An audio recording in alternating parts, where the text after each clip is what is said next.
Hey, what's up? I'm Aaron, and this is the very first episode of Churlish Kitchen. So named because I tend to get a little bit grumpy sometimes. But it should be okay today because I'm making one of my favorite things in the world, flour tortillas from scratch. I'm telling you, they are one of the easiest things you'll ever make, and also one of the most versatile, and most importantly, the most delicious.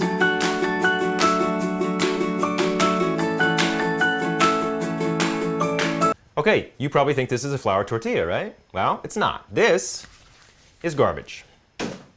Why garbage? Because I bought it at the grocery store, which means it has 40 ingredients, half of which I've never heard of and can't pronounce. It also tastes like shit compared to the ones you're about to learn how to make from scratch right here in the next couple of minutes. Honestly, anyone selling those should be ashamed of themselves, all right? And there's a little bit of that grumpiness I mentioned. Look, I honestly believe that if you're only going to learn how to cook one more new thing for the rest of your life, it should be flour tortillas. That's how good they are. That's how easy they are. Okay, there's only 4 ingredients, right? Bread flour, lard or shortening, warm water, salt. That's it. First thing you want to do, dissolve the salt into the water like so. Boom. Then combine the shortening or lard in with the flour. I like to use lard, but shortening is a little bit more easily available usually. I have found that the spoon is only going to get you so far, so there comes a point when you just got to use your hand. You want it to get to the point where it's all one consistency, which definitely takes a little bit longer to do than I'm showing, but do you really want to watch me mix dough for 90 seconds? Yeah, probably not. Now once that's all one consistency, we're going to add the water and the salt, like so. So again, I usually start with the spoon and then switch to the hand once it gets to a certain point. Now same deal here, I'm not going to show you the entire process, it only takes a minute or two. If the dough's a little bit too wet, add a tiny bit of flour. If it's too dry and it's not all coming together into one piece after a minute or two, you want to add a little bit of water, but not very much. It goes a long way at this point. Okay, ultimately you want the dough to all come together and be just a tiny bit sticky. Not really wet though. That's the consistency you're looking for. That is pretty much perfect.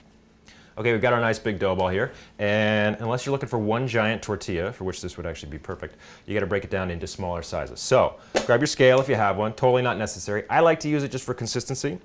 You're looking for about 1.5 ounces. That makes a really nice sized tortilla. Boom! Nailed it! If you don't have a scale, you're looking for about golf ball size, ping pong ball size, and if you're not from the USA, Liberia, or Burma, that's 42 grams. Of course, you might know it as Myanmar, but it'll always be Burma to me. And now we just need to let it sit for about 20 minutes, not more than 2 hours, and that's so that the flour can absorb the water and that the gluten can rest a little bit, and they'll be really nice and easy to roll out. So, 20 minutes. Boom. Okay, we let the dough balls rest, and now it is time to make some super yummy, delicious tortillas, right? Hey, just because that's not a real word doesn't make it not true, all right? Now, dough tends to stick to pretty much everything. So we add some flour to our work surface to prevent that. Which is kind of weird, right? Flour sticks to everything but flour? So many things I just don't understand. Anyway, put some flour on your work surface and roll out your tortillas. You can use a wine bottle or a beer bottle if you don't have a rolling pin. Anything like that's fine. And then once you get that rolled out nice and thin, you're ready to start cooking. Just toss it on a hot pan, preferably cast iron, but it doesn't really matter, it just needs to be hot. You don't need any oil, you don't need any butter, nothing like that. And you want to give it probably 45 seconds or so on each side. Depends how hot your pan is, but when you start to see those little air bubbles coming up, then it's usually ready to turn over. And now I can just start a little assembly line and make as many as I want. Don't forget to turn them over. There we go, that looks good. Oh, that's just about perfect, yeah. You can also freeze the dough, so sometimes I'll make a really big batch and then I'm good for a couple of weeks. Look at that. Oh, look at that. That is perfection.